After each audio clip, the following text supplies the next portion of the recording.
Kita jadi takut bahkan sebelum kita ke tongkrongan, kita jadi takut bahkan sebelum kita membaca sebuah buku, kita jadi takut bahkan sebelum kita merepost sebuah postingan.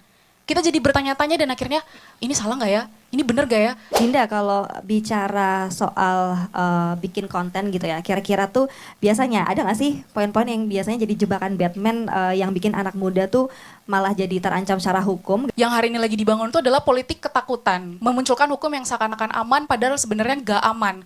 Yang seakan-akan memberikan ruang untuk kita boleh berbicara padahal sebenarnya ruang itu adalah ruang tertutup untuk kita tidak boleh berbicara. Contoh kayak misalkan kasus teman-teman kita yang hari ini masih menjalani sidang, 600-an tapol yang mereka menjalani sidang, mereka sebenarnya rata-rata kalau misalkan teman-teman jumpai, itu gak ada dari mereka yang sampai menyampaikan ujaran kebencian, melakukan provokasi dan lain sebagainya. Kayak misalkan teman kita Pedro, Syahdan, itu mereka melakukan kerja-kerja advokasi, pendampingan saat aksi Agustus lalu, tapi diartikan sebagai provokator dan juga penghasut. Kalau misal hanya melihat dari kacamata hukum, mungkin kita akan bilang bahwa hukum kita baik-baik saja, tapi kalau misalkan kita melihat bagaimana kemudian dasen, dasolen, bagaimana kemudian apa yang diatur dan apa yang diimplementasikan, aku pribadi jadi bertanya-tanya sebenarnya apa yang sedang diperjuangkan dan diatur di dalam regulasi. Cause I think kalau misalkan ngomongin kayak penghinaan terhadap lembaga negara pemerintahan, mungkin merupakan dua hal yang berbeda antara pribadi dan benda mati atau misalkan pribadi dan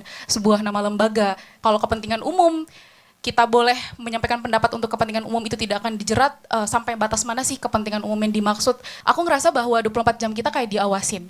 Aku tuh jadi mikir hari ini negara kita tuh sedang tidak hanya mengejar tindakan nyata.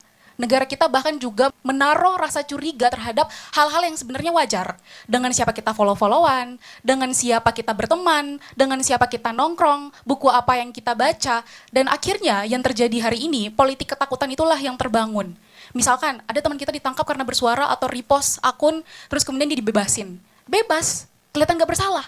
Tapi bikin kita jadi takut untuk bersuara. Bener gak teman-teman? Bikin kita jadi takut pengen beli buku, takut buku ini bakal nanti kena ditangkap gak ya atau gimana ya.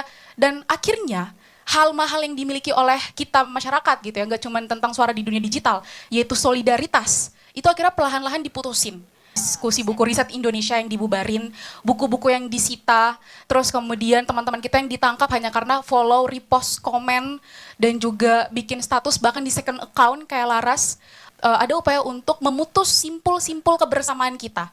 Kita jadi takut bahkan sebelum kita ke tongkrongan, kita jadi takut bahkan sebelum kita membaca sebuah buku, kita jadi takut bahkan sebelum kita merepost sebuah postingan. Kita jadi bertanya-tanya dan akhirnya, ini salah nggak ya? Ini bener nggak ya? Padahal itu hal yang wajar. Negara menaruh curiga kepada hal-hal itu.